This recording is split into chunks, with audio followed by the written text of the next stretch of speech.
incluso además los canarios que luego emigraron y las canarias que luego emigraron a América llevaron también este alimento, ¿no? Es decir, que se ha traspasado fronteras, ¿no?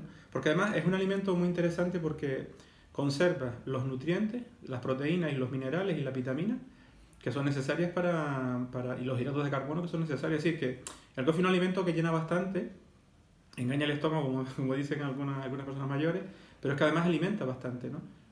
Y entonces la continua fricción lo que hacía era que si liberaban unas pequeñas piedras, que luego se metían entre los dientes, se forma la piorrea alveolar, y entonces se caen los dientes. ¿Qué pasa? Que cuando nos faltan muchos piezas dentales, se produce un proceso que se llama una reabsorción alveolar, ¿no? Es decir, se reabsorbe el maxilar y se hace más pequeño, ¿no? Entonces, por ejemplo, hemos encontrado en las excavaciones arqueológicas, con hallazgos casuales, que aparecen los cráneos de los indígenas, sobre todo ya de una avanzada edad. Una avanzada edad podemos hablar de 30 o 40 años, no estamos hablando de 60 o 70 años, que también los había, pero que no eran tantos, ¿no?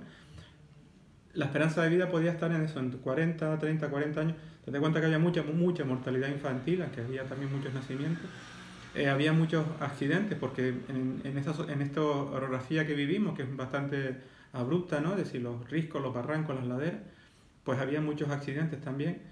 Y aunque ellos eran mucho más fuertes que nosotros, tú ten en cuenta que un indígena, sobre todo de cualquier isla, tenía más masa muscular que nosotros, desarrollaba más los músculos porque caminaban más, porque cargaban más, y entonces todo eso, pero también había más accidentes también.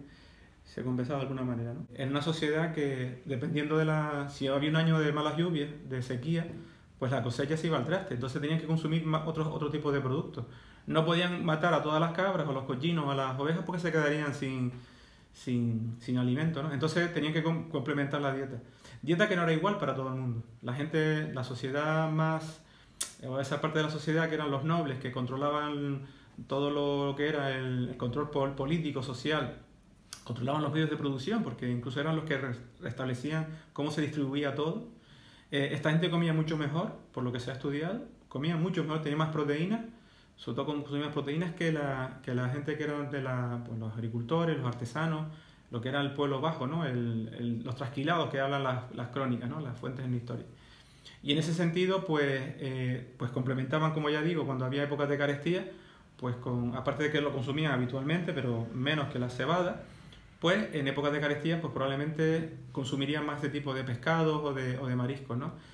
Lo que sí es verdad que, por ejemplo, el marisco que recolectaban era de mayor tamaño que el actual. Es decir, las lapas eran lapas mucho más grandes porque no hay la sobreexplotación que ha habido después de la conquista y sobre todo en los últimos siglos, ¿no?